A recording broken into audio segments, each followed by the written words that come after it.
Welcome to the FR World Cup. And yesterday, FR standard for flag red. We had so many red flags yesterday, and it was all going pretty chaotic. And now we arrive for the qualifying race with the drivers having been talked to after a very crazy Thursday and Friday. It is now time to set the grid for the 71st running of the Macau Grand Prix. Well, we are getting ready then to go racing 10 laps around these famous streets, but you won't be too excited to know that we've got a little bit more of a delay. We were supposed to be going racing about 8 minutes ago, but we have a delay due to a water leak on the circuit. GTs behaved themselves, they were all on time. We were getting excited to get a session underway on time, but it doesn't look like it's going to be going that way as we are delayed, and it means that cars right now are making their way onto the grid. The pit lane opened about 8 minutes ago, so they're making their way onto the grid, and then we'll try to think about a start time for this one. Now, Josh, you were the one, of course, who had to watch through the horrors of yesterday's qualifying session. How was it, just watching and seeing so many red flags constantly? I haven't been that disappointed since watching The Great War with Matt Damon in cinema. That was a challenge. And 7 red flags went on for an eternity. That's the longest qualifying I think I've ever commentated in my life. We thought Sao Paulo was long with the qualifying 2-hour delay and then the red flags. 5 of them we had. No, that was ridiculous. A 2-hour session, which was only supposed to be 40 minutes long. And now we've got rain clouds above us again for what is only a 10-lap race. It's just hell, isn't it? Absolute hell. Don't know what's going to happen next. 12 red flags across 2 qualifying sessions. As you mentioned, 7 yesterday, 5 the day before, and yesterday it was in dry conditions. Today, right now, it looks like it's dry, but with the clouds over the air, it was momentarily raining on the circuit a few moments ago as well. So the rain is definitely coming down, meaning that they're going to have that element to contend with. Now, yesterday, the drivers were also talking to, as I mentioned in the intro, they were spoke to about some of the driving standards by the new F1 race director, who's also on duties this weekend, Rui Marquez, who had a talk with the drivers about just keeping it clean, especially on the opening few laps, because I think, with how the qualifyings have gone, I think it was pretty obvious that we were going to get some sort of pile up, probably turn 1, lap 1 as well, or turn 3 really, Lisboa. Everyone has been told, take it nice and easy, especially with a qualifying race where everyone should be trying to keep their car in one piece. But that wasn't the case definitely yesterday. And qualifying 1, also the same thing, just like the qualifying race. Qualifying 1, all hell broke loose. So I think we could see the exact same right now. So we are getting cars then lining up on the grid, and then we'll hopefully going to wait for start time. Now, Ugo Gachuku is on pole position. We'll run through the whole grid later on as well, closer to the start time. Ollie Goethe alongside. Ollie Goethe's come into this as the favourite, really, hasn't he? So Ollie Goethe is going to find himself trying to contend, and lap 1 is going to be really critical if you do want to make the move. After that, it is hard to overtake. Really is. We saw that in the GT race. You can't really find any positions on the circuit to overtake at, so they're going to have to be quick off the line. But these drops of rain that we've got at the last corner, that's at the starting line, and slippery track exit at turn 2 as well, I've just got this worry that we're going to have a accident and a bigger delay as well, and we've got a 9 o'clock cut-off to get to Moto GP as well, so slightly worrying, but that is also sunset time, so we should be okay to get this sorted. 10 laps, and we need to really get going, ideally in the next 10 minutes to get it sorted. But it looks okay, and we should be in for a very entertaining 10-lap race, and then go from there and see what on earth's going to happen next. Okay, well, as we await for more information on the start time, we're going to head over now to the world feed. as well yesterday, because when the car came into the pit lane, the fire extinguisher was deployed by accident, and then the team had to work to clear up the inside of the car and fit a new extinguisher. And somebody was posing a question to us on Twitter last night. Was it because he'd gone to the scrutineering patch and one of the scrutineers had done it? And Oliver Goethe said it was all down to him. He just sort of moved his hand at the wrong angle, the wrong time, and touched it. All down to him. He took full responsibility. You've seen Noel Leon lining up third. You've seen Enzo Darini fourth, and their fifth is Mari Boya, who was in FIA F3 this year, but did race in the FR Middle Eastern Championship at the start of the calendar year. Mari Boya driving, like Noel Leon, for the KCMG IXO by Pinnacle Motorsport team, the Mexican and Spanish partnership. Some teams have got 3 drivers and some have got 2. And for Evans GP here is Cooper Webster, who is also an esports driver for the Oracle Red Bull racing team, former karter, former BMX driver, and last year's Indian F4 champion, and has been racing in F4 in Australia this year, 7th in the title race. There's a big chicken there, or is that a peacock? Looks like a chicken to me. 7th on the grid was Freddie Slater, the British driver, next to a chicken. And 8th is Teofil Neal. There he is in number 14, which is the Sansalot car. And Teofil Neal, last year's Spanish champion, 9th in FR in Europe this year. Evan Gilter next on the grid, number 17, last year's French F4 champion, and a race winner, 7th in this year's Formula Regional European Series in the so-called FRACA Championship. There is number 26, which is Matteo De Palo, who had a tough day yesterday. Couldn't really unlock the pace out of that car, but De Palo has been racing in FR cars in Europe and the Middle East this season. And Rashid Al-Daheri here has been in F4, both in the UAE and Italy in the Euro 4 Championship. So he makes the step up to this car, even though he raced here last year. Third in a Formula 4 piece of machinery. Let's see what they can do. He can do in an FR car. Jin Nakamura's car repaired overnight after being Whartoned. Got fired into the barrier at the R bend by slightly overzealous James Wharton. So Jin Nakamura then lining up 12th on the grid, and their 13th is the MP Motorsport car of Matteo Colnaghi, who has been the runner-up in the Spanish F4 Championship this year, so makes the step to these cars for the first time, and of course this track for the first time as well. Some really young drivers represented down on the grid, from 16 years upwards. And if you think about a young driver on the start of their single-seater career, 16 years of age, to tame the gear circuit at Macau, that's something special. And of course, they have been around this circuit multiple times on simulators. There is nothing that compares to the bumps that you feel inside the cockpit of an FR car around Macau. Dino Beganovic you're looking at, just for James Wharton, the runner-up in FR Europe. Dino Beganovic for the Ferrari Driver Academy, 6th in FIA Formula 3 this year with a couple of race wins. But in these sorts of cars 2 years ago, he was the European champion. So you know, he perhaps felt that last year's Grand Prix got away. He comes back, he steps down to a degree into Formula Regional machinery, to FR, but he wants to win. And that's true of lots and lots of drivers that come back, switch categories, go sideways because they want to race at Macau and they want to win at Macau. Such a busy grid, isn't it, as the personnel are invited to make their way back into the paddock, and well, they'll be watching the race unfold over 10 laps around Macau. And you can see, as you look at the wide shot, of everybody leaving the grid apart from the few team members that are involved in the starting of the car, and the packed grandstands as well. I'm sure they will have one eye to the sky, as we do. It's very, very hot. It's not quite as humid as it was yesterday, up to 98% humidity yesterday. We're down in the 80s today. It's jolly warm, and there is a threatening sky. So the grid is being cleared, and that means that when the personnel have gone, these cars, these drivers will be left on their own, with Ugo Ogachukwu on pole position and Oliver Goethe lining up second ahead of Noel Leon and his teammate Enzo Darini. It is Mari Boya next ahead of Cooper Webster, then Freddie Slater and Teofil Neal.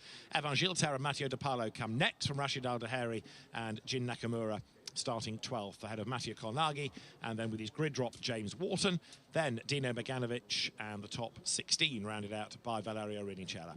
Alexander Abkhazova comes next, ahead of Alex Dunn, who should be one to watch with pace, but he was unlucky to be involved in a crash yesterday. Came across a parked car, then Sota Agar and Turka Tapanen, who is a FR champion, but a long way back after crashing in qualifying yesterday himself. Thiago Rodriguez was here in F4 last year. Lou Rushi crashed on Thursday. He's ahead of Rakuta Kobayashi and Jet Bowling, who had a crash at the end of yesterday's session. Rintaro Sato, Kai Darianani and Kanato Lee round out the order, and that Sky is not a nice car. It's looking threatening, isn't it? Very threatening. It's been jolly windy over the past few days here at Macau as well. You can see the flags are just fluttering gently, so that's good news as far as the wind is concerned. But those little drops of rain that we were given notification on the timing screen just before the cars left pit lane, they are going to be in the back of their minds throughout this race. And race control will be keeping an eye to this. They will be fully aware that everybody's on slick tyres, and they'll be fully aware that there's a tipping point between going slowly on a greasy track and it just being unsafe on a wet, and therefore they might have to intervene. So we will have the 1 minute board shown shortly. That's the point at which engines fire, the last engineers leave the grid and then make their way down the pit lane. After that, pretty much it is out of their hands unless we have an incident. Now, Ugo Chukwu there, the man on pole position, who was last year's Euro 4 champion, the sort of pan-European German-Italian F4 championship. And you see the McLaren logo on the side of the car, part of the junior programme. 11th in the FR European Championship this year for the Alpine-powered cars. It does kind of prove, doesn't it, on a shootout, on a playing field like this, which is such a great leveller. It doesn't really matter what your season's results are or what reputation you come with. It can be made or broken here in Macau. It is a blank sheet of paper. It is a unique race and requires unique skills over the course of 4 days for the Macau Grand Prix. But you can absolutely bet without a shadow of a doubt that the motorsport eyes of the world are focusing on Macau this weekend. Whatever they're involved with, whatever the various personnel involved with motorsport are, if they are at a Grand Prix, a Formula One Grand Prix, if they're involved in touring cars, if they're involved in GT racing, they'll be watching these races. Over the years, whether it has been from its early days in sports cars through Formula Atlantic to Formula 3 to Formula 4 and the FR chassis this year, it doesn't really matter what the category. To win here, to be on the podium here, is quite something. And every year, reputations are made at Macau, heroes are found, and there'll be some more over the course of these 10 laps and tomorrow's Grand Prix itself, with the grid now just about clear. Looking down into the pit lane, nobody is yet fretting about getting a set of wet tyres on standby, so I think they're still fairly confident. I only see rain at turn 21 over me, to be fair. That's all I've got it. It is a long lap around this place, so yeah, turn number 27, turn number 21 I should say, is going to be very, very interesting as well. But we're about to get going then for the formation lap with Ugo Chukwu, who will lead us away from pole position, everyone else in behind. Slow start there for Mari Boyer. Stall there possibly for Mari Boyer. So Mari Boyer's not got off the line, and we've got another staller directly behind Mari Boyer as well. So we'll try figure that out who that is, and well, the normal drama then continues with a staller on the grid. That's disappointment for Boyer. I think that's even Gilitao as well, who's stalled, but he's got going now as well. But Mari Boyer then left on the grid, and now we'll have to be pushed in. It's a long lap here, but, well, that's him starting at the back for the main Grand Prix tomorrow. He won't be able to make up so many places, and yeah, that's going to be a nightmare. And he was one of the favourites for the Pinnacle Motorsport team, running in 5th place, but it looks fine. There's no real rain. It's 10 laps. It's 20 minutes. If they're good about this and they're sensible lads. Oh, here we kidding. We're gonna have a red flag, aren't we? To be fair, but yeah, they've got to get going quite quickly. They do indeed. Ugo Chukwu, who was a winner in the wet at Monza, brilliantly done earlier this year as well in the Formula Regia European Championship by Alpine to take his first win. Before, of course, he makes the step up to Formula 3 next year with Prima, and he is going to be really going to find himself now under massive pressure by Ollie Goethe. Lucky about the fact that a lot of other drivers start much more lower down, and it seems like there we go with Boyer. He's back running. Don't think he's gonna make up all the places though, so he'll just go to the pit lane to have that start. As Ugatrikwu continues to bring them round. So it's Ugatrikwu, Gertha, Leon. So Noah Leon now is going to find himself starting in third, Deligny, and then Cooper Webster, who will be in the sixth grid slot, but of course does find himself moving up a position anyway once the race does get underway. But it's terrible luck when you start in fifth and then you find yourself all the way right at the back. Dino Beganovic, of course, he had the incident yesterday. Both Framers did, along with his teammate Alex Dunn as well, who will start 2 places behind him. Very unlucky, and Beganovic's luck just continues. Typical Beganovic and Dunn luck, really. And Dino Beganovic did say that he's going to try and make a comeback. Both of them have a lot of pace, but it's the thing about now, where can you make the overtakes? They got to start making overtakes in this qualifying race, while also trying to keep it clean. Yeah, these overtakes should be a little bit easier than what we saw in the GT race about an hour ago, where the only real run was down to Lisboa, and even then there wasn't a full-on go. We should see now, hopefully, some side-by-side action, because these GT3, these Formula Regional cars, I should say, much smaller than last year's Formula 3, much easier to run side-by-side with, and very accident-prone as well. I'm kind of hoping that they've learnt their lesson.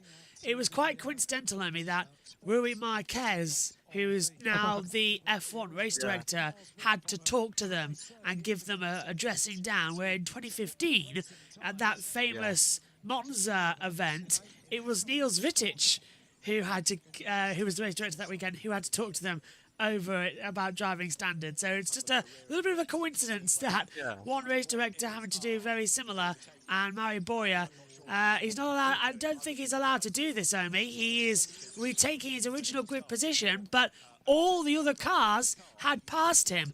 That's not allowed, and yeah, he's now coming into the pit lane, so he's now going to the end of the pit lane. That's the correct decision. He would not be allowed to retake his original grid position. He must start from the pit lane. The 5th position will be empty on the grid. Ugo Ugatrikwu immediately is going to find himself with Oli Goethe to decide who is immediately pointing his car to try and go on the attack on this opening lap. And then it's Leon and Deligny who will also be in contention. So it is going to be Mari Boyer who will be finding himself starting in the pit lane after that stall. The rest of them all looking to go racing. Well, have they learned their lesson? The answer to that is about to come our way. A very poor weekend so far for Kanato Lee. He looks to turn that around as he gets into position now. We're also getting... everyone's in position now. We're going to be seeing the green flag waved at the back. And in Macau, we're going to look to the lights. 3, 4, 5... And we go racing for the qualification race. Good start for Ugo Ugatrikwu. Oli Goethe is immediately alongside. On the run towards turn number 1. Is Goethe going to be able to move himself ahead? They're going to be slipstreaming their way, with Noah Leon also trying to get involved in the battle, but they're side by side with Deligny. Alongside Noah Leon now as well. Down towards Lisboa we head for the first time. They're all closing in. Big run now for Deligny, who is up alongside. And it's going to be so close as we head down to Lisboa for the first time. Big crash immediately in the background. A car sideways in the middle of the road, and everyone's going to have to avoid him. Who's going to have the lead into Lisboa before we probably get to the safety car? It's Ugo Ugatrikwu. Late on the brakes for Deligny. Will he be able to make the corner? He just about will. He's still alongside as we make our way through with Noah Leon with the inside. He's surely going to have the place, and he will. A brilliant start there for Ugatrikwu. He's maintained the lead, and a car sideways down the straight then. It's the 33 looking in at the side of the monitor, so we'll double check. Big slap into the wall. We're just waiting to see who it is on the timing screen. Could be the 53. So it's Tika Tappinen's out of it, and it's Tappinen who stopped to the side of the circuit as well. Is it as well coming in for Kobayashi as well. Yeah, so no sign of a safety car yet. I mean, they're going to wait for a while, but brilliant defensive driving from Ugo. He was really holding the inside line as here comes the safety car. Goethe couldn't do anything about it, but Noel Leon brilliantly right up against the wall, taking third position ahead of Delaney and Slater. He really slipstreamed himself down the inside into Lisboa, but safety cars come out to neutralise the field, and surprised it won't be a red flag. Yeah, absolutely. You never want to see cars sideways down the straight. And Ugo Gachukwu, of course, holding on to lead in brilliant fashion up under pressure. You're always going to be under some sort of pressure into Lisboa, as we do now get to the safety car. Of course, it's a long lap, so they let them race for as long as possible. Then everyone gets into a position where the race gets neutralized. And the safety car restart is going to be another opportunity for Goethe and for Leon as well. We've seen in recent years that even if you get a good jump, you're always dishing out the slipstream to the drivers behind. So the restart's going to be very critical as we take a look back to the start. And we're going to look further back then. It's going to be contact into the barrier, first of all, for Agaro. And then I'm going to guess Tuukka Tappinen is going to not be able to. So Tuukka Tappinen is the other car over there on the side. So let's see if this camera angle describes it better. Oh, he hit the wall hard anyway. So he went in. Oh, they both did. Yeah, they was sort of like Tappinen had nowhere to go. We're riding with him now. So he's just going to drift into that wall. And there's the 53 alongside of Scott Auger. So is it Scott who's gone into the wall? Yeah, I think it is. Yeah, Scott's hit the wall. And then Tappinen just sort of drifted in with him. So there was nowhere to go for either of them as soon as you get caught on that dust. And that is where the track leakage was as well. So all the dust and the water comping itself up. But amazing work for the marshals. First time we said that this weekend. They're cleaning the circuit up. But now there's going to be dust on the racing line as well. That's not going to be great for a restart. Cars must keep in the middle of the track at turn 2, race control have put out. Twice, actually. Absolutely. I think these drivers do need to know twice before someone doesn't decide to follow that instruction as well. But yeah, we were predicting a crash at some point on the opening lap for these drivers. They both just slided out wide. Everyone will hopefully go through the middle. So to confirm the order, it's Gachukwu, Goethe, Leon, Deligny, top 4 as they were. And then you have Slater, who got ahead of Cooper Webster then. Just that's what Slater was able to do. So brilliant start from him as we once again take a look at more replays as well. Beganovic finds himself in 12th. Right now Dun's in 14th. That's where those two Prema drivers are. So they're going to now try and get a bit of a recovery drive going. But yeah, that's going to be Tuukka Tappinen starting from the back along with Soto Agaro, who also managed to find the wall on the opening lap. And that is the risk. That is absolutely the risk around this circuit. But it's the opening lap. And they both just found themselves out wide, straight up into the wall pretty hard. And it means that they are eliminated on the opening lap. Only got a few corners in before the Ferrari Juniors race came to an end. The driver heading to Formula 3 next year. Well, the safety car should be in, hopefully very, very shortly. And then it's all over to Gachukwu to try and defend. And we've seen previously in Formula 3, around this circuit especially, where it doesn't matter how the restart goes, doesn't matter if it's a well-timed restart, we are going to see the slipstream given all the way. But I think in these cars, you definitely will need to be a bit more closer with how much slower they will be down the straight as the work does continue. So they're still finalizing the work, aren't they? Yeah, that's a bit too much in my opinion. I think the car never went that far across the circuit, so I don't know why they've done that. But that's going to be now a giant dust cloud along the circuit, which is going to be ridiculous because the cars are going to be exiting the corner, going full throttle, and then you're going to have a little patch of dirt that on slick tyres is going to rev up the back of the tyres, and we might see them losing it into the wall at this point. Everyone looking at the weather, looks to be okay. 9 laps to go. We're on lap 2, completing 1 lap, and the safety car's still out. So they need to sort of get the safety car in the next time by and get us with 7 laps racing remaining because we need to set the grid here. But yeah, what's Ugo going to do to restart. How long is he going to leave it until accelerating? Because coming out of Fisherman's, it's quite a hard acceleration zone as well. So it's going to be interesting. It is. And then also at the same time, Goethe, Leon, Deligny. Deligny was very deep on the brakes last time out, up alongside Goethe momentarily, which is what allowed Leon back through.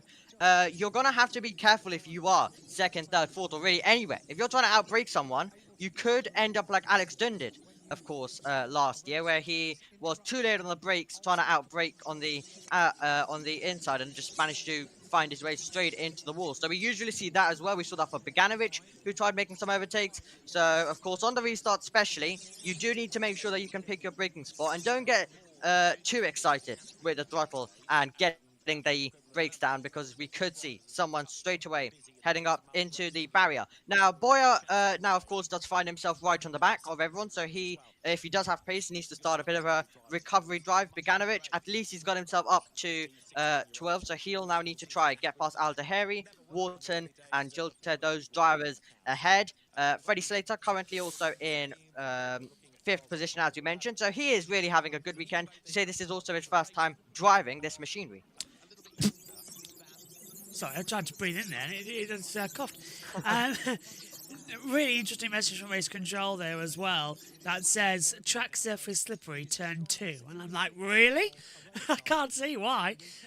Mandarin taking out several other drivers. We saw the accident yesterday, of course, in the GTs in qualifying, and now here in the FIA race. And I'm just glad it's not a red flag situation, which, when we saw it, the car drifting back across the circuit in path of several others, I thought, oh, this will be a pile-up and it'll be a red flag. But only Tappening got involved in that one. Here's the start then. Really strong from Ollie Goethe. He got the best reaction to the lights. Ugo very much gave him the space. The Primers, who had a problems yesterday as well, just staying back.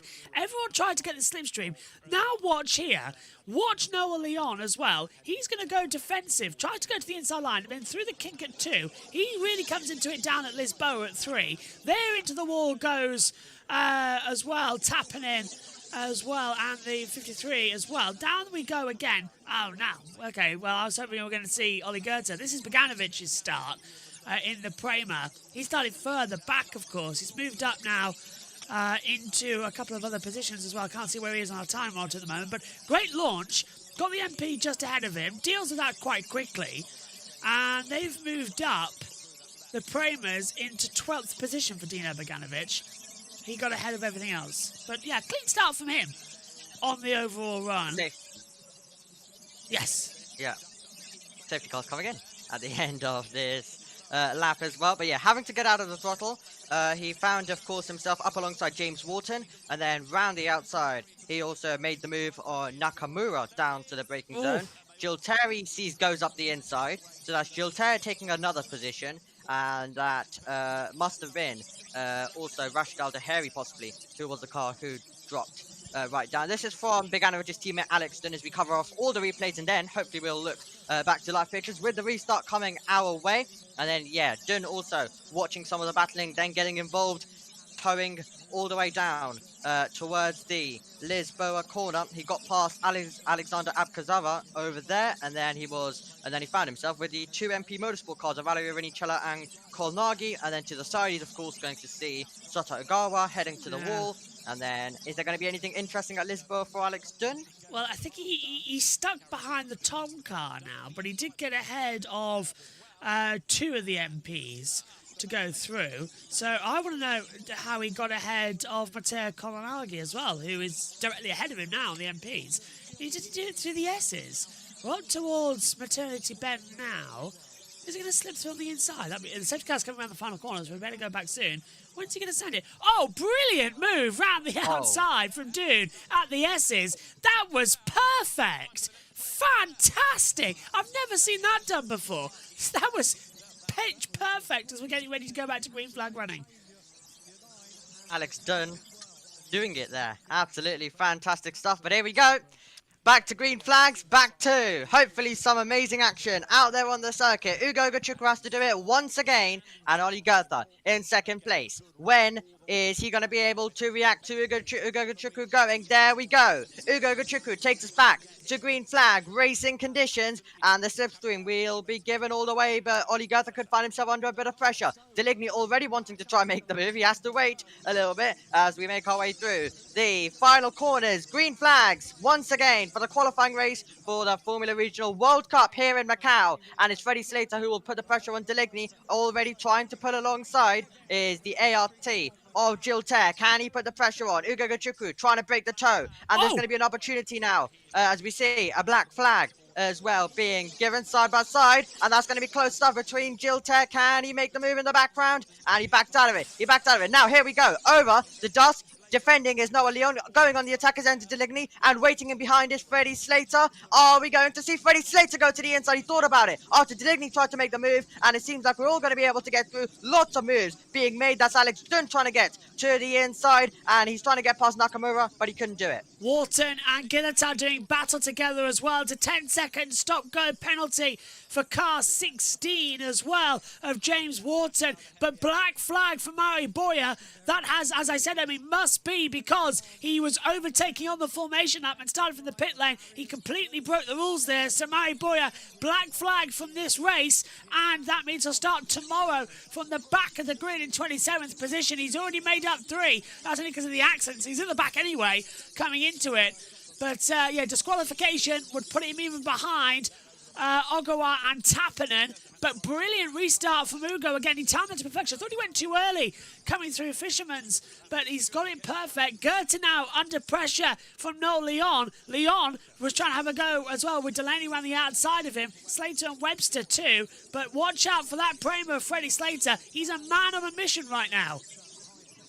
He absolutely is. He's a driver trying to go on the attack and trying to go on the charge, waiting for any opportunity. And I thought he was going to send it down at Lisboa momentarily as well. He definitely did have a look. We make our way through the Melco hairpin, and it's single file stuff through here for the field because it gets really, really tight on the way out of the exit. But yeah, the slipstream, of course, not as powerful. They're running at much less speed. So not as powerful as, of course, the Formula 3 days, meaning that Ugo Chukwu timed that perfectly, was able to get that one going. Maybe even Goethe didn't really expect him to go there. Now let's see on the next lap, who's going to be able to go on the attack? Who's going to be able to try make some moves? Leon looks close to Goethe. Slater looks close to Deligny. This is going to be a really interesting race for the remainder of it. And Gilter, meanwhile, also continues to put the pressure on Matteo Di Paolo. So Di Paolo is going to be under serious pressure in the background. I think Gilter might even pull alongside, and they're battling in the background. So hopefully we'll look to that in a moment's time. Wait for them to make our way through the shot. He's really close in the background. So I think now there's going to be the chance. Di Paolo will defend. Gilter will attack. Here we go. Here comes Freddie Slater trying to attack Deligny down to the braking zone. Couldn't do it. Look further back. And we still see Gilter stuck behind. And that's the other ART as well of Wharton, who stays ahead of Rashid Al Daheri. Rincella's got ahead as well, up into 16th position. So the battle's now sort of further down the field. Slater's doing really well, and they've put the ponchos on, one of the marshals there. What if it's starting to rain? We've had nothing from race control about that.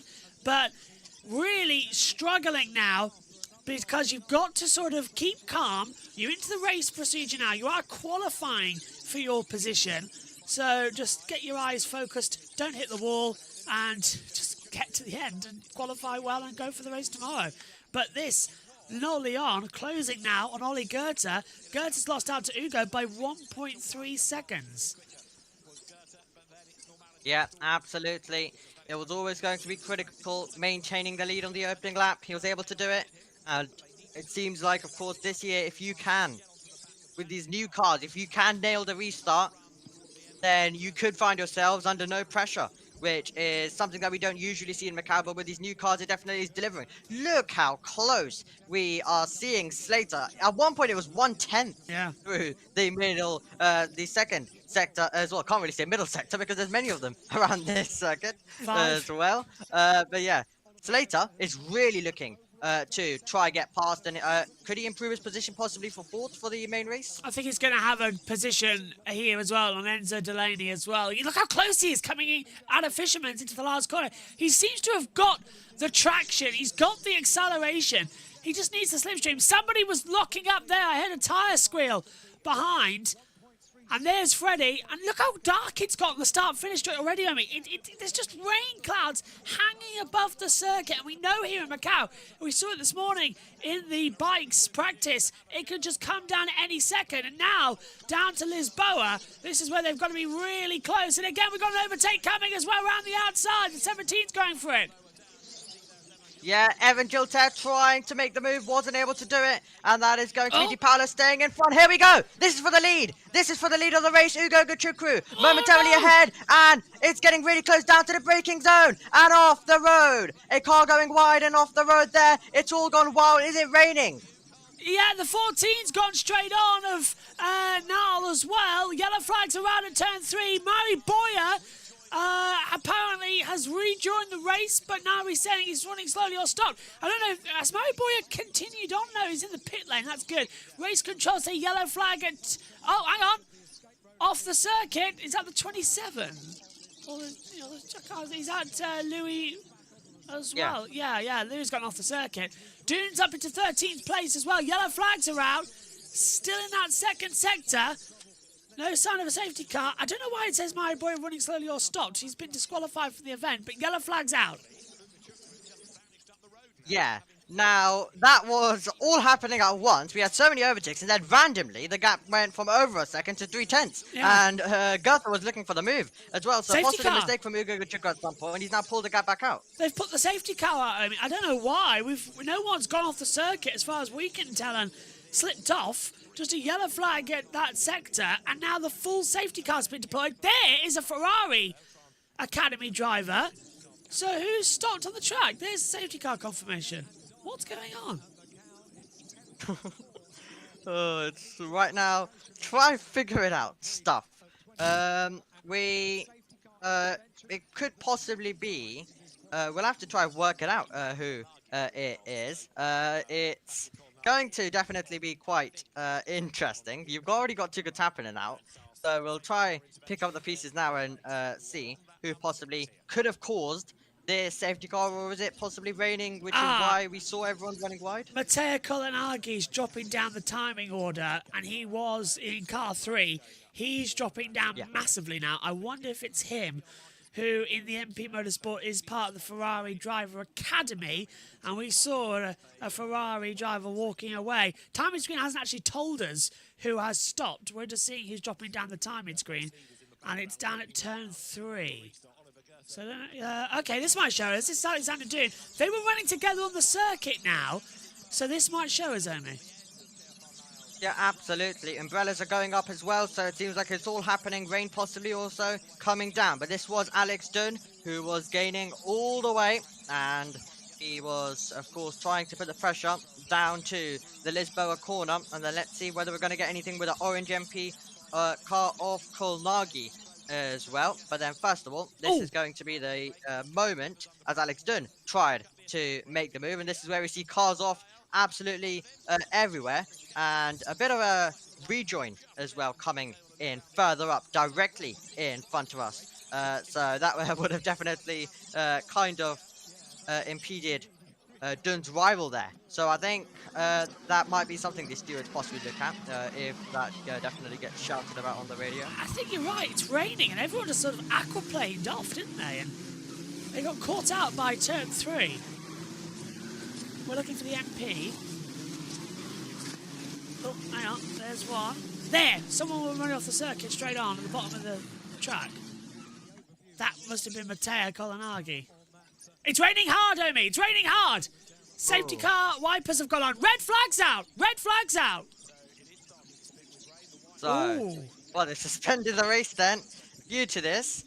So the red flags now are out, and we find ourselves with umbrellas going up and Macau going crazy again. Typical. Absolutely typical. Now, we've passed half distance in this race, so they can call it a result if they like. but I wonder what they're going to do. Put wet tyres on and go again? They could have just allowed everybody to come in and have a pit stop, but I think Rui Marquez, the race director, after yesterday, pretty sensible actually. I think I need to put out the red flag and just go, no, these guys are going to, cause death, so let's just red flag the race. Yeah. Yeah, someone would probably continue on.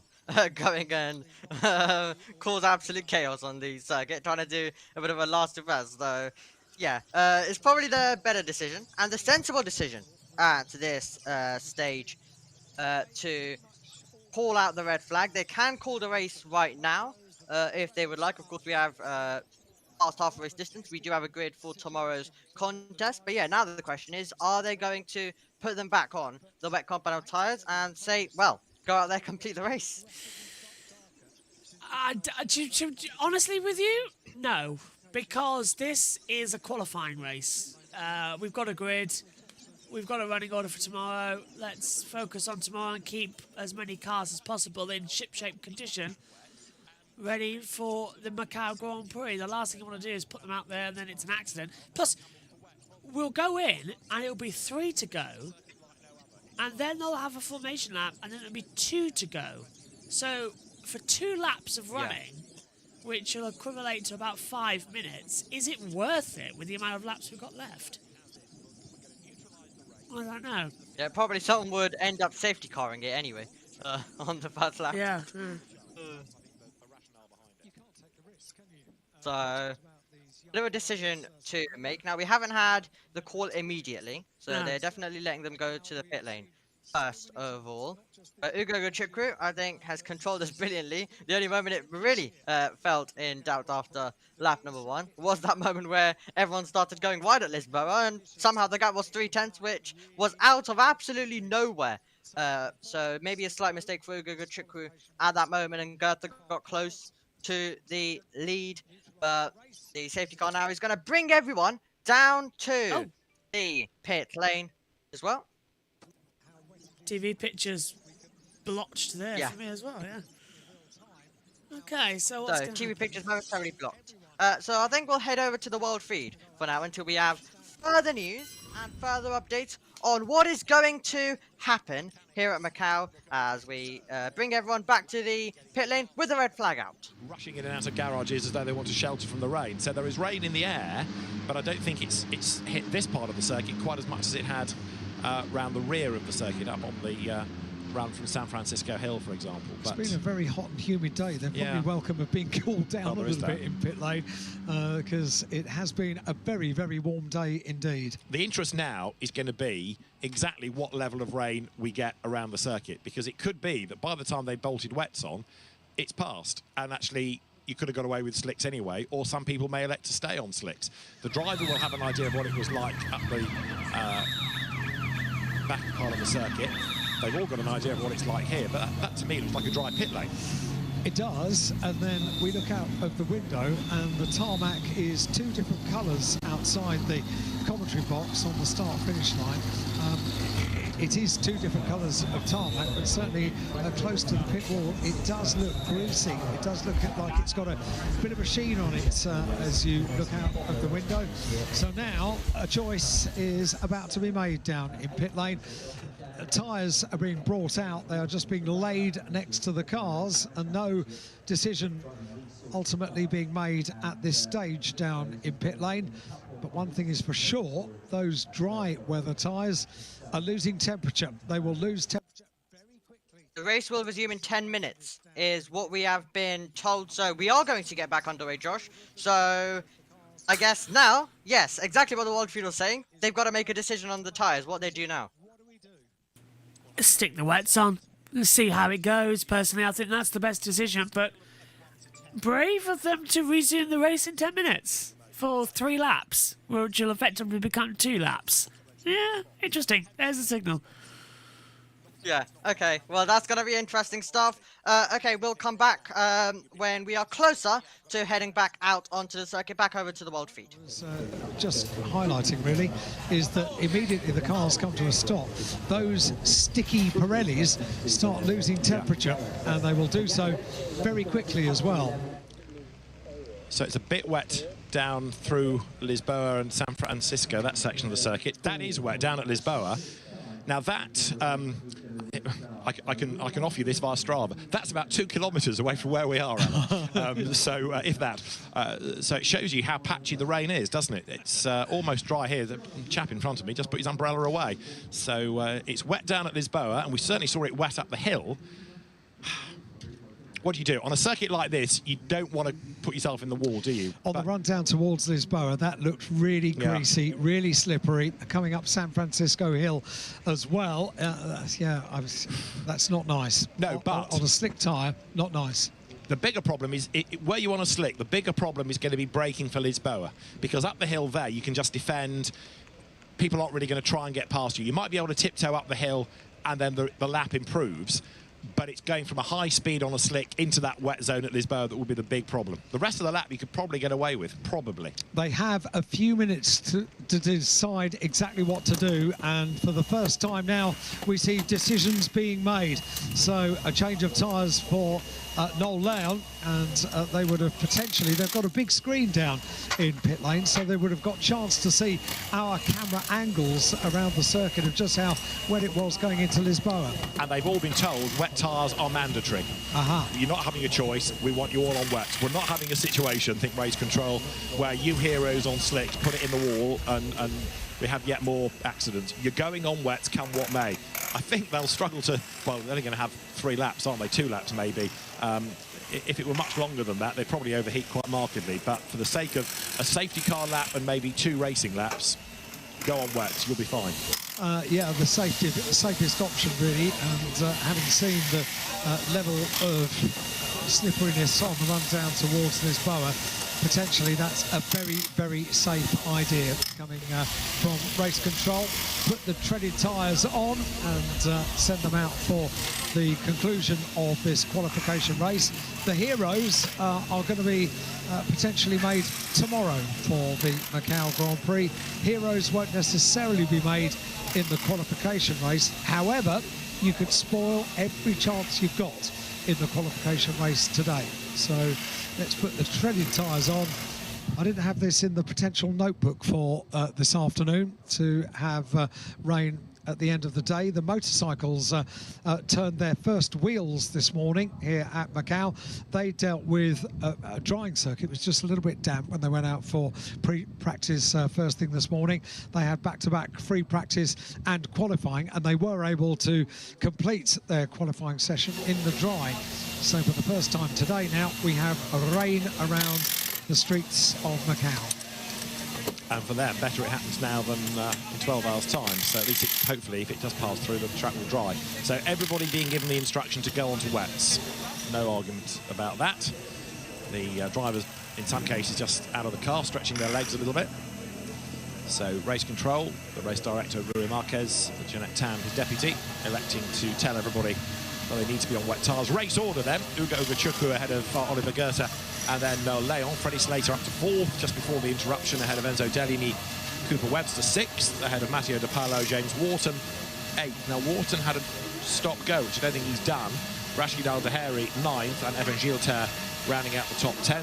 Dina Beganovic 11th, Teofil Nile 12th, Alexander Dunn, Alex Dunn 13th, Jin Nakamura 14th, Valerio Rinicella is in 15th place. My suggestion would be we'll be out of the pits and 1 lap behind the safety car, and I hope it's only 1 lap, because otherwise we're going to have very little racing other than maybe the last lap of the race.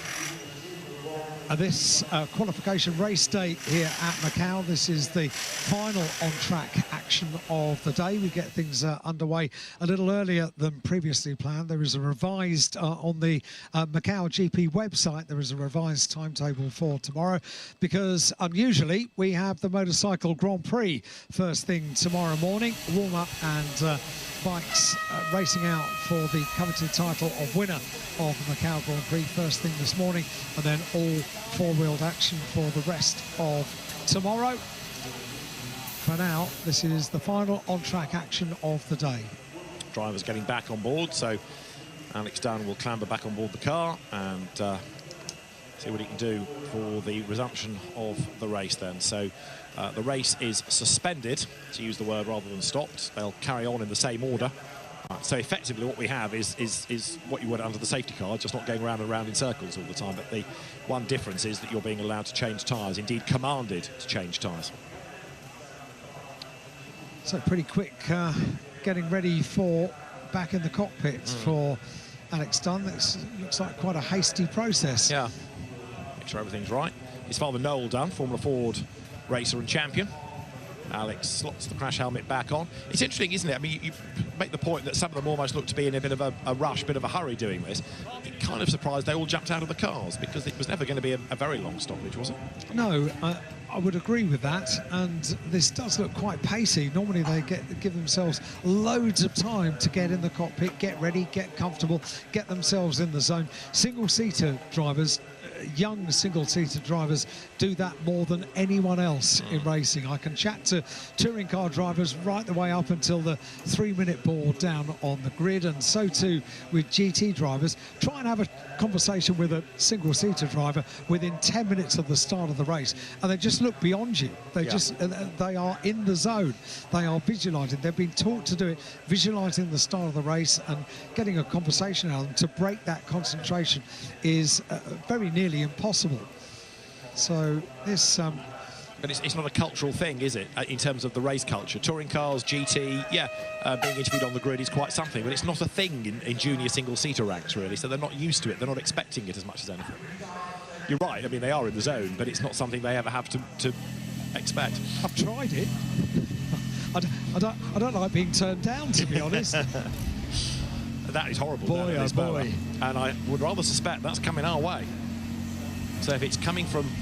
It hasn't passed over our head, so it must be coming from the other direction towards us, and that's the way we walk at the end of the day back to hotels. So the fans at Lisboa, bedraggled, and maybe it's going to be more than one safety car lap after all, just to let them get used to the conditions. So it would be one of those quirks of irony, wouldn't it, if we end up with the entire remainder of the race behind the safety car to the checkered flag, but let's hope it's not that case.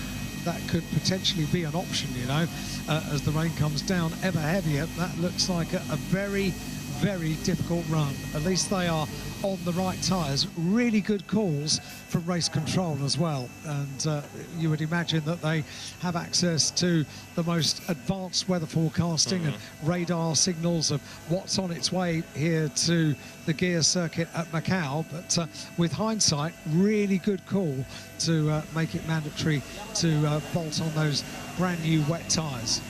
But it does seem as though there's only that one sort of loop of the circuit, Lisboa, and if you sort of cut a section off the track, that's the wet bit and the rest is dry. So it's going to be interesting to see when we do go behind the safety car on the outlap exactly where else is wet and to what degree. Pretty critical part of the circuit as well. It is the iconic overtaking position on the gear circuit of Macau.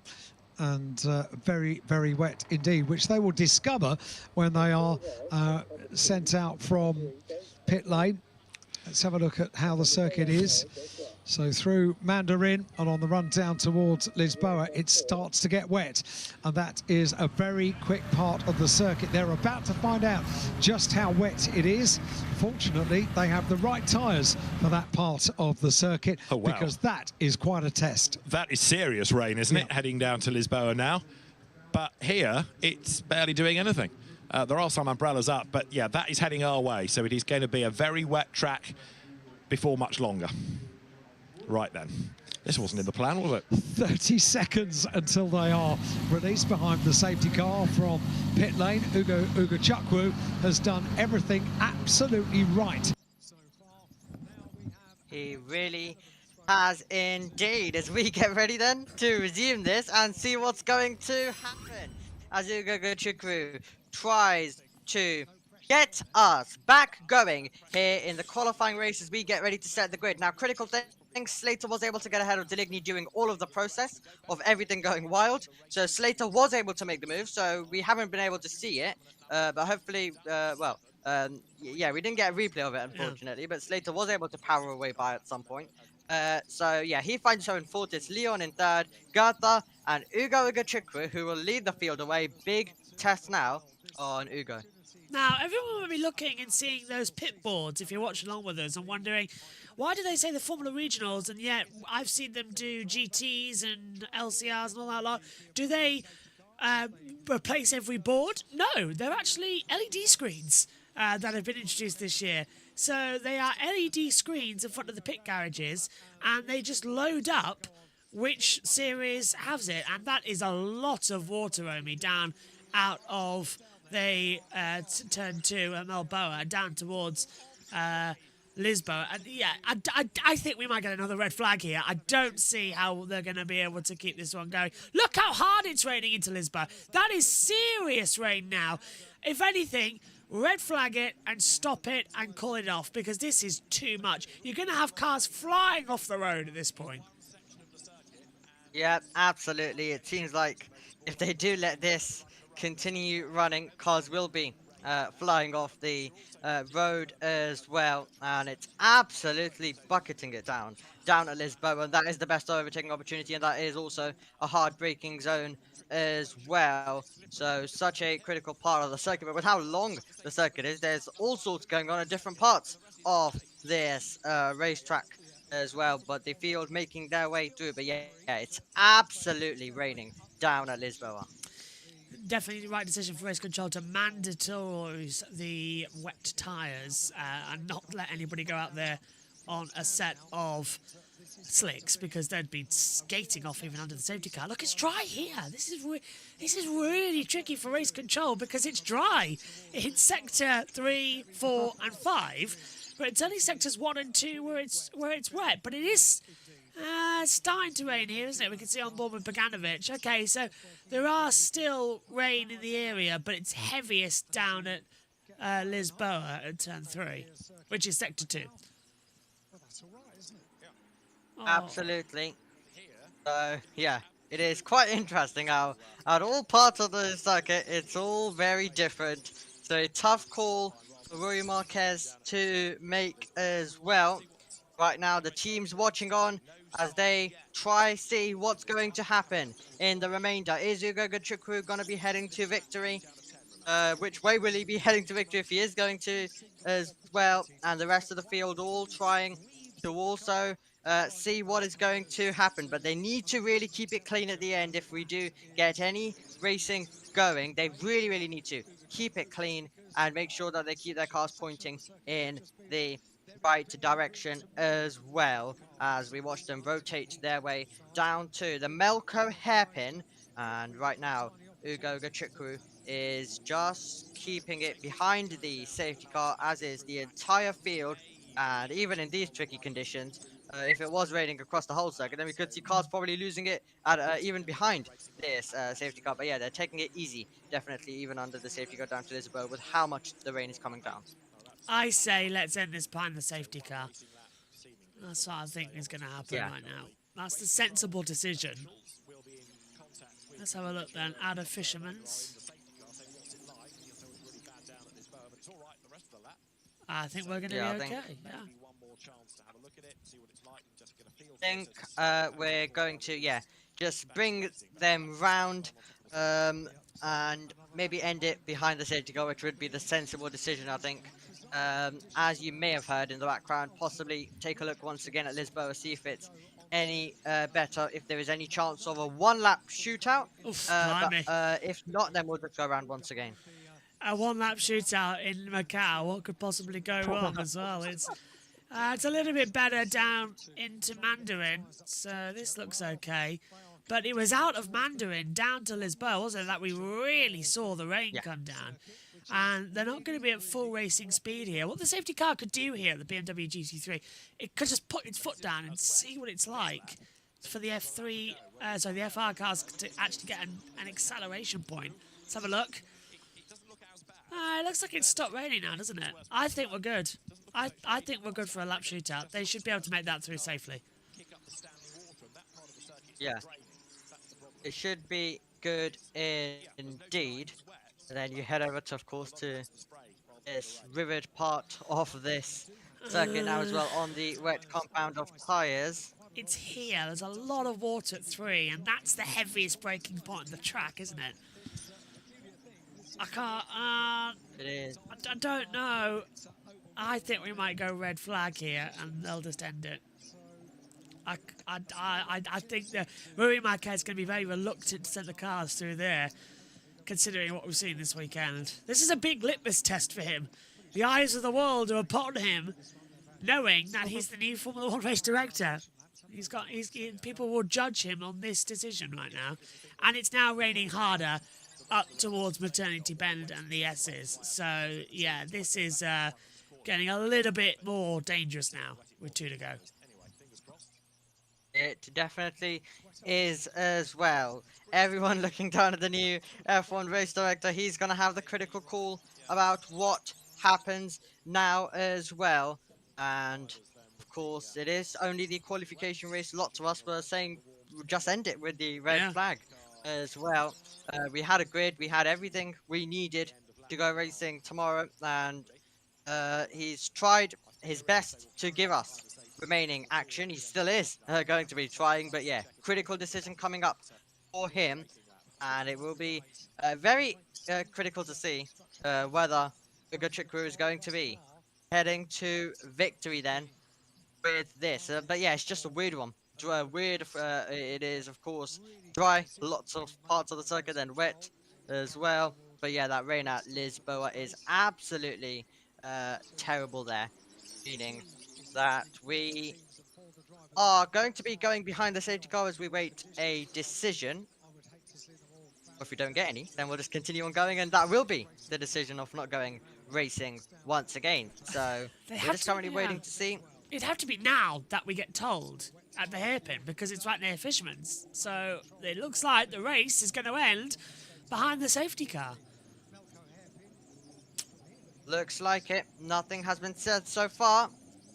It will definitely need to be said now if we're going to have that crazy 1 lap shootout. And it appears like that we haven't got that message. So yes, sensible decision. It seems like we are going to be ending it behind the safety car, with Ugo Gachuku just bringing them all the way to the flag. That was idiotic from Rui Marquez. Why bother restarting the race then if we're just going to end it behind the safety car? We all knew that we probably wouldn't get going as soon as we saw the weather like that, so we've just wasted finishing 3 laps for the sake of it in a qualifying race. It doesn't make sense. It's a bad decision, that one. We should have just ended the race before.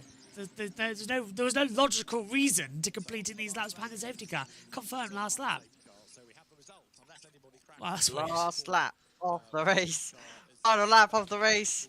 And it's going to be, well, them just bringing it home all the way up towards the line and the flag next time around. Ugo Gachuku, well, all he's now got to do is keep it pointed in the right direction for the remainder of this lap behind the safety car.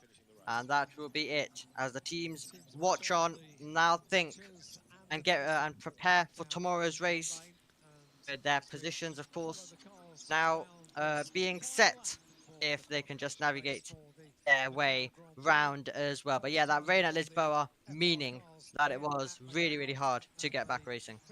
Yeah, there's a lot of spray down there looking at it now. Arguably, it has stopped raining there. The reason we can't go running is the amount of standing water that's right in the braking zone. It's just way, way too dangerous. Especially with these guys who caused 7 red flags in qualifying. Yeah, didn't go any better as well the previous day in terms of the wet conditions. Well, they're going to get the chance tomorrow, of course. This is only the qualifying race, as we mentioned. Tomorrow is the proper Grand Prix, the 71st running of the Macau Grand Prix. And tomorrow is the one that really does matter to all of these drivers, and it's going to be the one where Ugo Gachuku is going to be leading the field away once again. Gertha, Leon in behind. Slater, who started in 7th, is going to finish in 4th. He'll be happy. He now gives himself a realistic chance of victory in tomorrow's race as well. And what a story that would be if the young 16-year-old is going to see the flag by the end of today. Deligny will be in 5th, losing that right before the red flag. Then Webster, Paolo, Wharton, Aldeheri, and Evan Gilter. Beganovic recovered up to 11th. Terfield now will be in 12th, Dun, and then Nakamura and Rinichella. The top 15. But just bringing it home now, final few tasks of the day for Ugo Agatrikwu, and then he'll be home and he'll confirm himself for starting on pole for tomorrow's race. And I think deserves it as well. Got the pole yesterday. I think the top, well, both front row actually, the same as what we had in qualifying. So it's a good result in that regard. But yeah, the rain's starting to ease around the other parts of the circuit now as well, which is only going to hamper the rest of the day. I think this is the last event of the day. So that's all good news. Yeah. Motorcycles at midnight.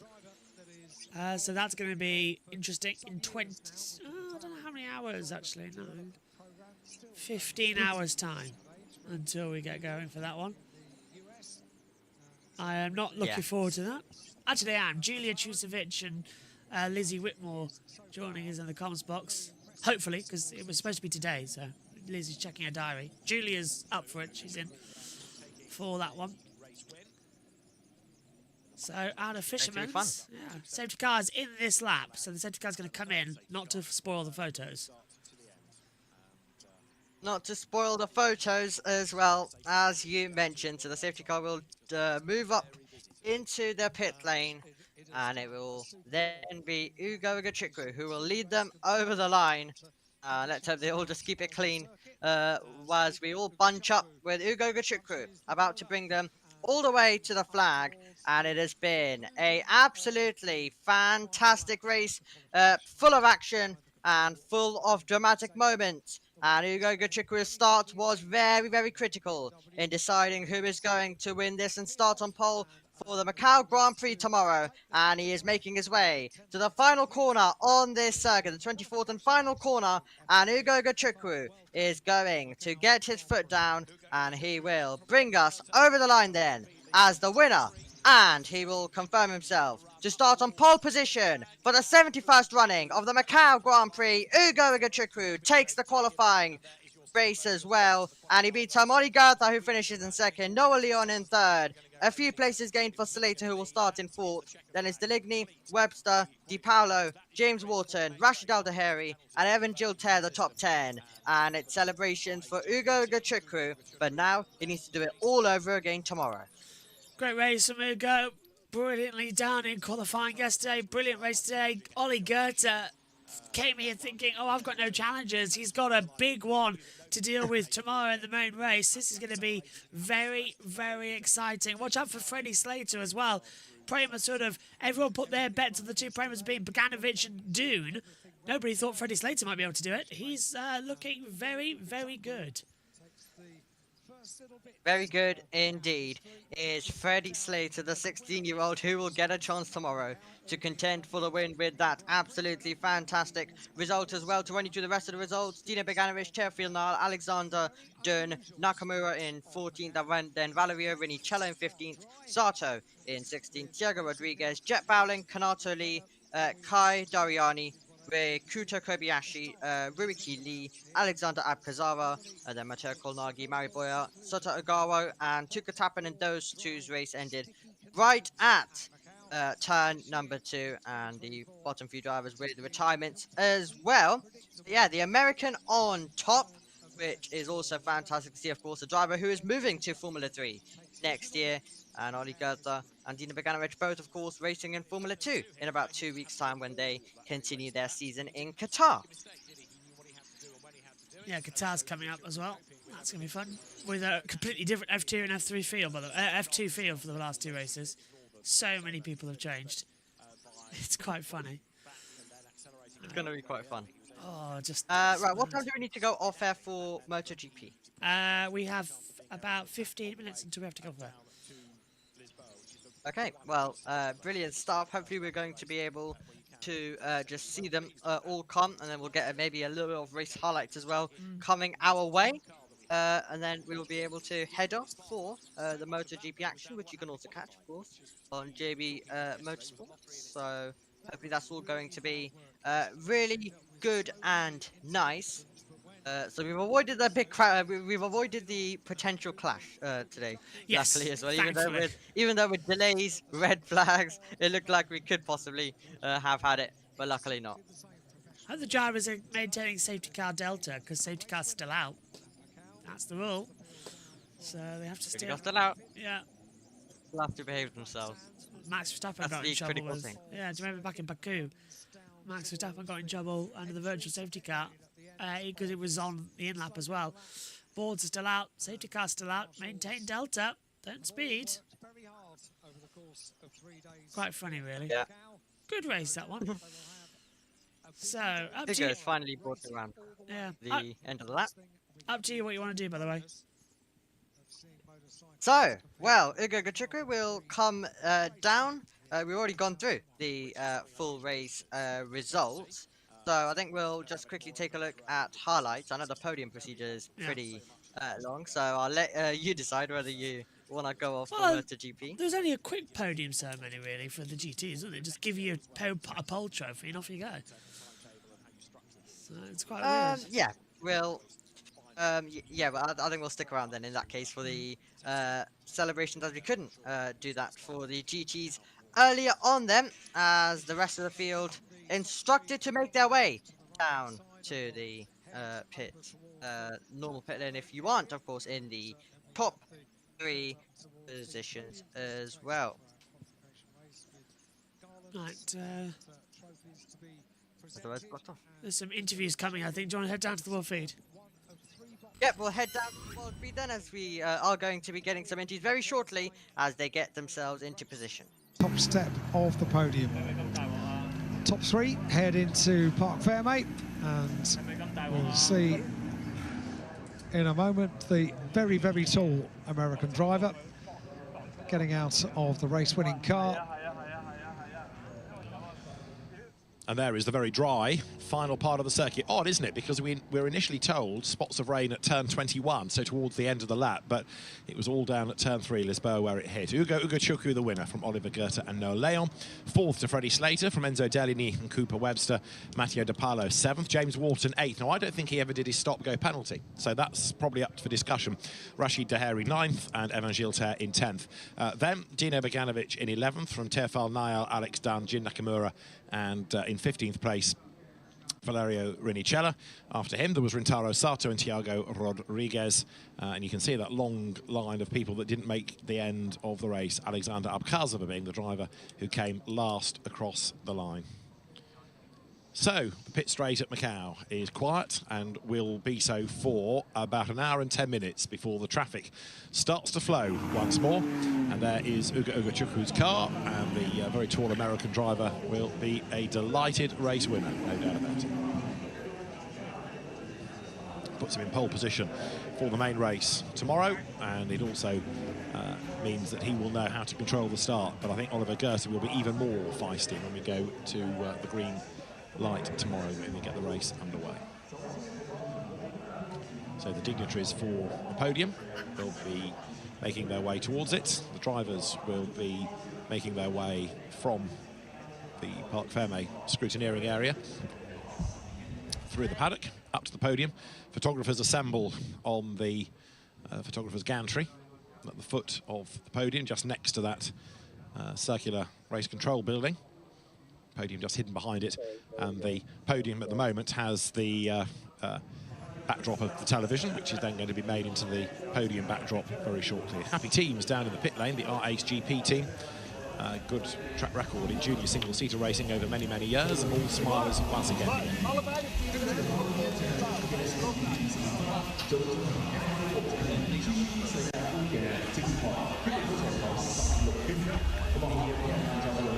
So for Oliver Goethe, a bit of frustration, I suspect, there, that he wasn't really given another chance to go racing. Goethe was good on Thursday.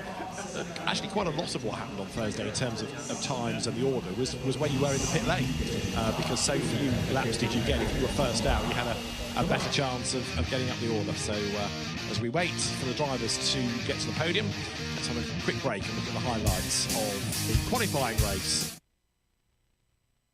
Yeah, over to you, Amy. Absolutely.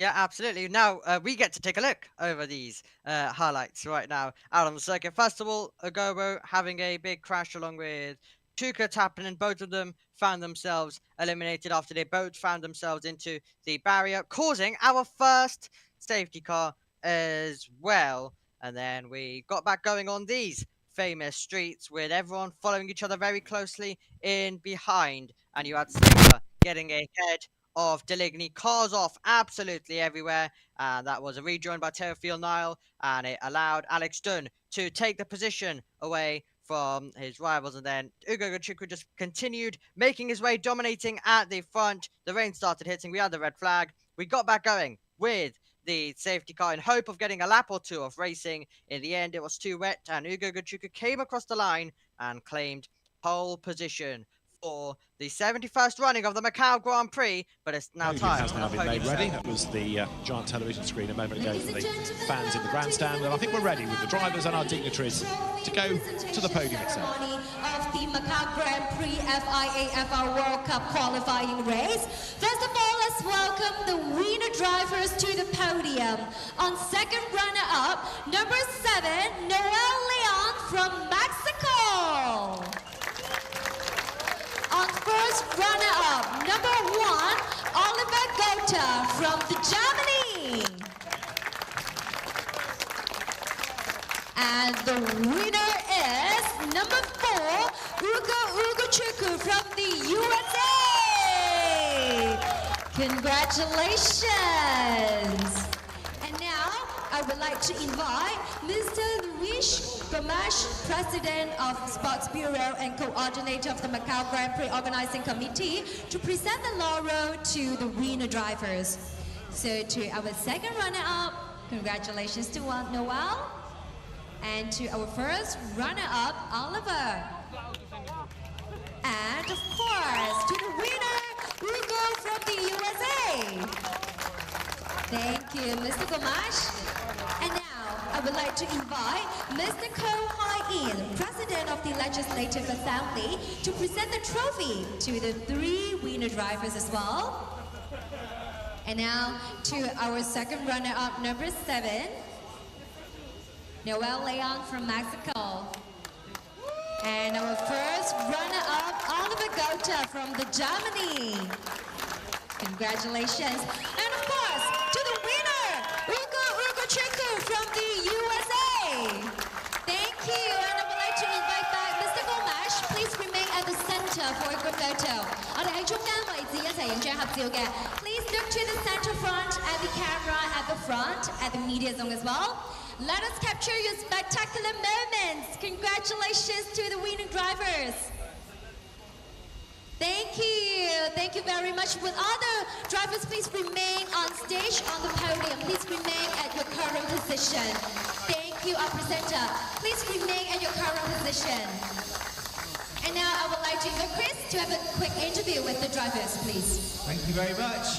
Let's start with Noel. Noel, well done.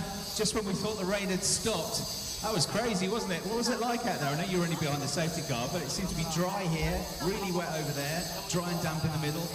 Yeah, of course it was really tricky, especially when we arrived about 5 or 6 something with the slicks and it was damp. It was really scary, but yeah.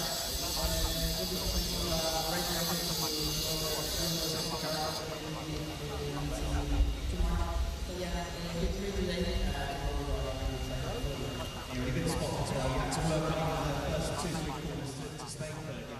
Drivers queuing up behind you. You dug deep. Yeah, it was close to almost done my race at the beginning. They hit me in turn 3. But yeah, we have a good car and we just need to pass the first lap and then we can drive from there. Well done. Congratulations. Let's hop over to Oliver. Oliver, well done. You got a bit overshadowed yesterday, that qualifying session with all the red flags, but it was so close between you and Ugo, 14 thousandths of a second, and you've been so close today again. So we're in for a good race tomorrow, I think. Yeah, I think so. It's been a very close battle from qualifying. Qualifying was really, really tight throughout the whole session, especially at the end. Also, the start was very close here, and at one point I got really close when it started to rain. But yeah, it was a bit risky under braking. We didn't know it had rained that much throughout the lap, so yeah, it was a bit on the limit there. And from then on, it was just red flag and safety car. So there's still the race tomorrow, the big one. So yeah, I'm gonna give it my all and try to get that win. And how useful is the experience from last year being this year with all these changing conditions? Yeah, I mean, the experience is definitely useful, having driven the track last year. I haven't driven in these conditions, though, in the wet and in mixed conditions. None of us have, so that's definitely tricky for us, especially because it's a different car. But yeah, I mean, we've adapted well, and yeah, it's definitely a good battle now. It will be good. Good luck tomorrow. Hugo, well done to you. You have had to deal with all sorts this weekend with the weather and stoppages. How hard has it been to stay focused and concentrated with everything that's been going on? Yeah, it was really tricky with the rain that started to fall in sector 1 and 2. I had quite a big gap, so I was just trying to manage it as well as possible and yeah, take no risk through that section. But yeah, really happy to bring it home. The car was working really well. Big thanks to the whole R-Race team. And yeah, it puts us in a really good position for tomorrow's race. And yeah, we keep pushing. But you were quite pleased that there was no restart and the safety car stayed out. Yeah, it was quite tricky conditions. As I said, especially in T3, it was really wet. Being in the lead, I had the least spray. So, but yeah, no restart, so it made my life a bit easy. And yeah, as I said, it puts us in a nice place tomorrow. Feeling confident. As I said, car was really good today. And yeah, looking forward to tomorrow's race already. Well done today. Good luck tomorrow. Your race winner, Ugo Chekwu. Congratulations. Thank you, Chris. Congratulations to all the drivers. Thank you very much. One more photo on the podium. And congratulations again to all the drivers and riders today. And we do look forward to amazing races tomorrow. And good luck to all the drivers and riders tomorrow. See you all tomorrow. Have a wonderful evening. Thank you. Well, as all the celebrations end off on the podium, it is Ugo's day and he'll start on pole position for the race tomorrow. Josh, well, that brings an end to the MotoGP, to the Macau day. MotoGP coming up later on, however, in a few moments' time. But what's your final thoughts here from all of the action you've seen in Macau? Cracking day. GT was quite fun as well. I thought that was how you do a qualifying race. Formula Regional started well. Rain sort of ruined it. And then, for some reason, we decided to go back and do 3 laps behind a safety car. Don't quite know what that decision was. And I'm looking forward to finally getting the motorcycles out there for their race, which is rescheduled for the morning at midnight. UK time. Yep, absolutely. Midnight. Midnight is when you can, when all of the Macau action will start. Once again, you can of course join us on JB Motorsports for that. But right now, in a few moments' time, we're going to get the MotoGP Practice 2 session underway at Barcelona for the Solidarity Grand Prix. So that's going to be quite a lot of fun as MotoGP gets some action. So the action continues on JB Motorsports, but that is it from Macau. You can join us at midnight for the motorcycles, and then also at 4:30 for the GTs if everything goes to plan. And then if everything still goes to plan, you can join us back here at 7:30, which was supposed to be our original start time today as well. But hopefully we'll be able to stick to schedule tomorrow and have some brilliant racing. You can join us then. We'll see you later. Goodbye.